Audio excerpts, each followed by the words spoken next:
Assalamualaikum warahmatullahi wabarakatuh. Kami dari kelompok 3 akan memaparkan hasil diskusi kami tentang psikologi sosial dan hukum berdasarkan film The Judge.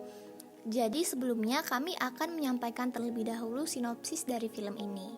The Judge sendiri adalah film dengan genre drama kriminal Amerika Serikat yang tayang pada tahun 2014. Diceritakan bahwa di film ini itu ada seorang pengacara handal yaitu Hank Palmer di Amerika Serikat yang terkenal dan kaya berkat kepandaiannya menangani kasus hukum kliennya.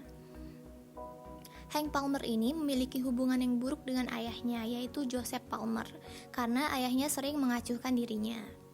Nah, Hank pun membenci ayahnya dan bahkan berniat tidak akan pernah kembali ke kampung halamannya lagi. Joseph sendiri adalah seorang hakim yang sangat disegani di kotanya. Ia dianggap selalu mampu memutuskan hasil persidangan dengan sangat adil. Suatu hari, Hank terpaksa kembali ke kampung halamannya untuk memberi penghormatan terakhir pada ibunya yang baru saja wafat. Hank lalu memilih menghabiskan malam di sebuah kedai bersama dua saudaranya yaitu Glenn Palmer dan Dale Palmer. Esok harinya, Hank seharusnya sudah ingin pulang, namun ia dikejutkan dengan kabar yang menyebutkan bahwa ayahnya terlibat pembunuhan berencana. Awalnya ia tidak percaya dan enggan terlibat dalam kasus yang membelit ayahnya ini. Namun melihat kondisi ayahnya yang sudah renta dan didasari dengan rasa kasih sayang yang sebenarnya masih ada, Hank memutuskan untuk membantunya. Namun ayahnya ini, si Joseph, justru menolak Hank menangani kasus ini. Ia telah menunjuk pengacara amatir bernama C.P. Kennedy untuk membelanya. Ketegangan pun kembali terjadi karena Hank khawatir ayahnya akan kalah di pengadilan mengingat penuntutnya adalah jaksa tangguh yaitu Dick Ham.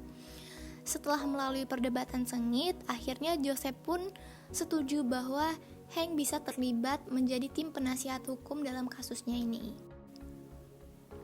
Nah, segi pertama yang ingin kami bahas adalah teori. Di sini kami mengaitkan film ini dengan teori defense mechanism dari Freud atau mekanisme pertahanan diri Freud. Yang pertama itu adalah denial.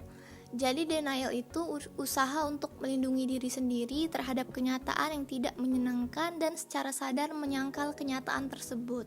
Jadi kenapa sih kami mengaitkan kasus ini dengan teori mekanisme pertahanan diri dalam bentuk denial? Karena hakim yang mendadak menjadi terdakwa dalam kasus pembunuhan ini itu sebenarnya mengalami yang namanya sakit kanker usus yang menyebabkan ia harus menjalani kemoterapi. Nah, ia tuh menolak untuk mengakui bahwa dirinya itu memang sakit dan efek kemoterapi itu adalah ia menjadi lebih pelupa, lebih mudah kelelahan dan sebagainya. Ia tidak ingin itu diketahui oleh orang-orang karena ia takut reputasinya itu hancur sebagai hakim yang bijaksana.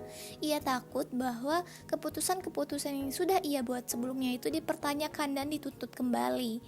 Karena dia itu takut bahwa kesehatan mentalnya yang terganggu dan kesehatan fisiknya yang terganggu itu membuat orang lain jadi tidak percaya kepada dia.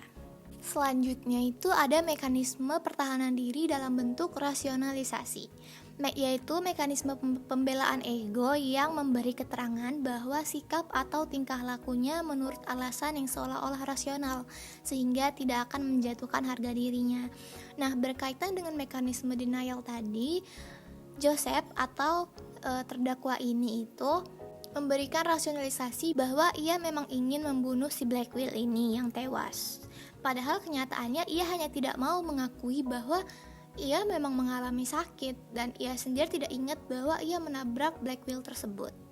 Oke, teori selanjutnya itu yang kami bahas yang sehubungan dengan film ini menurut kami adalah teori tentang helping behavior yang berkaitan dengan self-esteem. Jadi kan self-esteem ini adalah keyakinan pada diri sendiri bahwa ia mampu, percaya diri, menghargai diri sendiri, mampu mengendalikan emosi, bertanggung jawab pada diri sendiri dan lingkungan. Harga diri ini menjadikan pribadi lebih fleksibel dan memiliki keyakinan untuk mengambil tindakan dalam mengatasi masalah yang timbul. Kenapa kami mengaitkan teori ini dengan helping behavior?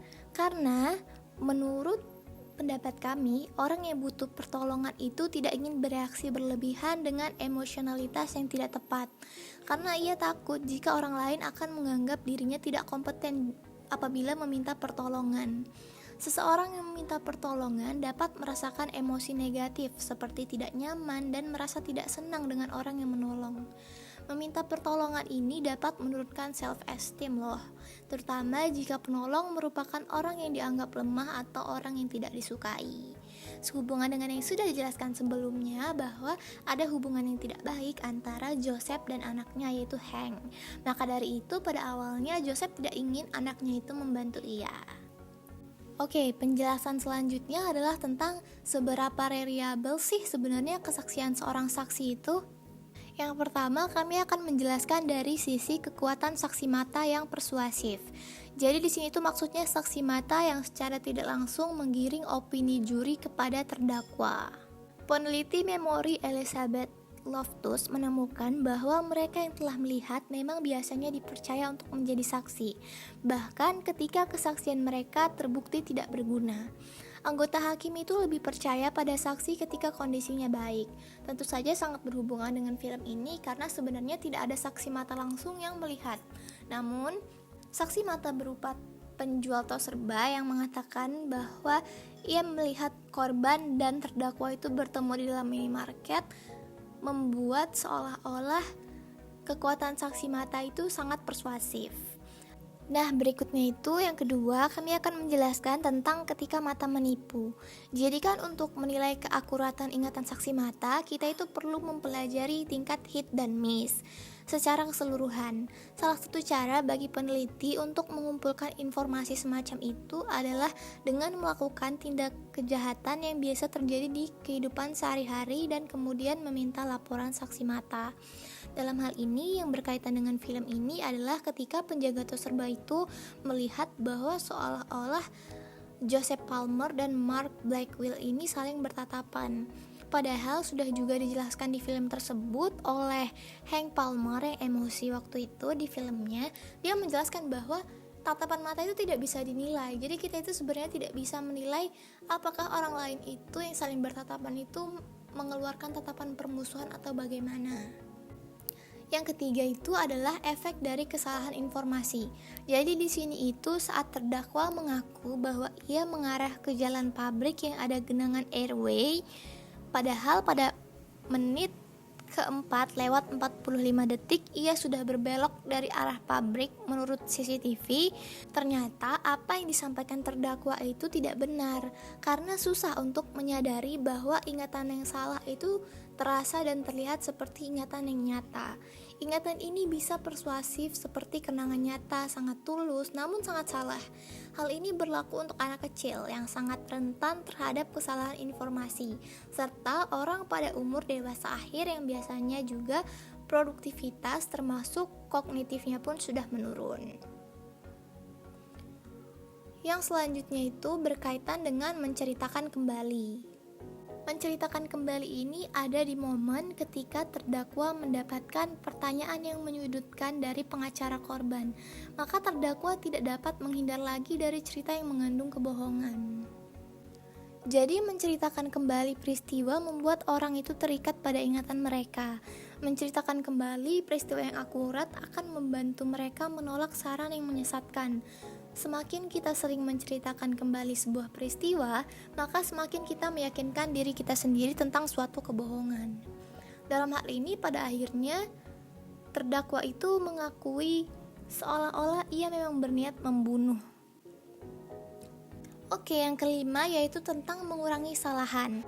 Momen saat terdakwa dipanggil menjadi saksi dan disuruh menceritakan kisah mengenai istri dan penyakitnya, itu juga ternyata berkaitan dengan saat korban sempat menghina istri dari pelaku tersebut. Nah, hal ini mengurangi kesalahan bahwa pelaku itu benar-benar bersalah karena melakukan pembunuhan berencana. Kemudian ditemukan kandungan obat penenang dan alkohol 0,23% dalam tubuh Blackwell, sehingga ini mengurangi kesalahan dari pelaku itu sendiri, bahwa sebenarnya si korban itu juga mabuk, bukan pelaku yang justru mabuk dan menabrak. Tapi bisa jadi bahwa korban itu sendiri yang bersepeda secara ugal-ugalan atau Berikutnya, kami akan menjelaskan tentang apa faktor lain yang mempengaruhi keputusan juri. Yang pertama itu ada karakteristik terdakwa. Jadi di dalam film The Judge, terdakwanya adalah mantan hakim dan punya riwayat penyakit kanker stadium 4. Kemudian berkaitan dengan itu, efek kemoterapi dapat menyebabkan ingatan yang hilang. Menurut perkataan Clarence Darrow 1933, anggota juri jarang menghukum seseorang yang mereka suka atau membebaskan seseorang yang tidak mereka sukai dengan alasan tugas seorang pengacara dalam sebuah sidang adalah menjadi juri seperti tergugat. Maka dari itu, juri itu agak sedikit iba saat terdakwa menyatakan bahwa ia memang memiliki riwayat kesehatan yang tidak cukup baik. Nah, yang kedua ada instruksi dari hakim. Jadi di film ini itu hakim beberapa kali menolak keberatan yang diajukan. Jadi semua orang pasti pernah mendengar dan dapat mengingat drama ruang sidang, di mana seorang pengacara itu berseru bahwa "Yang mulia, saya keberatan," dan para hakim mempertahankan keberatan serta memerintahkan juri untuk mengabaikan pertanyaan sugestif pengacara lain atau keterangan saksi. Berikutnya, yang ketiga sekaligus yang terakhir itu ada faktor tambahan. DNA korban yang ditemukan di mobil terdakwa itu menjadi faktor tambahan yang memperkuat kenyataan bahwa korban itu memang ditabrak oleh terdakwa dengan mobilnya. Kemudian yang kedua itu ada perumpamaan seseorang menabrak kura-kura pada malam hari. Perumpamaan seseorang menabrak kura-kura pada malam hari justru menjadi faktor tambahan yang memperkuat dugaan bahwa sebenarnya terdakwa ini menabrak secara tidak sengaja, bukan disengaja. Karena kondisi di saat kecelakaan itu terjadi adalah hujan deras malam hari dan petir. Jadi seolah-olah terdakwa itu memang tidak tahu bahwa mobilnya itu menabrak si korban. Jadi terdapat 3 faktor ruang sidang, yaitu kesaksian saksi mata, karakteristik terdakwa, dan instruksi hakim. Dan terdapat 3 faktor lainnya seperti apakah hukuman yang berat atau hukuman mati membuat juri kurang bersedia untuk memberikan hukuman, apakah juri yang sudah memiliki banyak pengalaman memiliki penilaian yang berbeda dengan juri pemula, dan apakah tergugat akan diadili lebih keras karena korban menarik dan sangat menderita. Oke, sehubungan dengan faktor-faktor yang sudah dijelaskan tadi, baik faktor ruang sidang maupun faktor tambahan, dalam film ini disebutkan bahwa karena faktor ruang sidang dan faktor tambahan ini tidak membuktikan bahwa ini adalah pembunuhan tingkat 1, maka terdakwa tidak dihukum 10 tahun penjara, melainkan pembunuhan ini tetap dianggap sebagai pembunuhan yang disengaja atau terencana. Karena terdakwa mengakui sendiri perbuatannya tersebut, oleh karena itu ia mendapat hukuman 4 tahun penjara. Sekian analisis kasus yang dapat kami paparkan. Lebih dan kurangnya kami mohon maaf. Kepada Allah kami mohon ampun. Wabillahi taufik wal hidayah. Wassalamualaikum warahmatullahi wabarakatuh.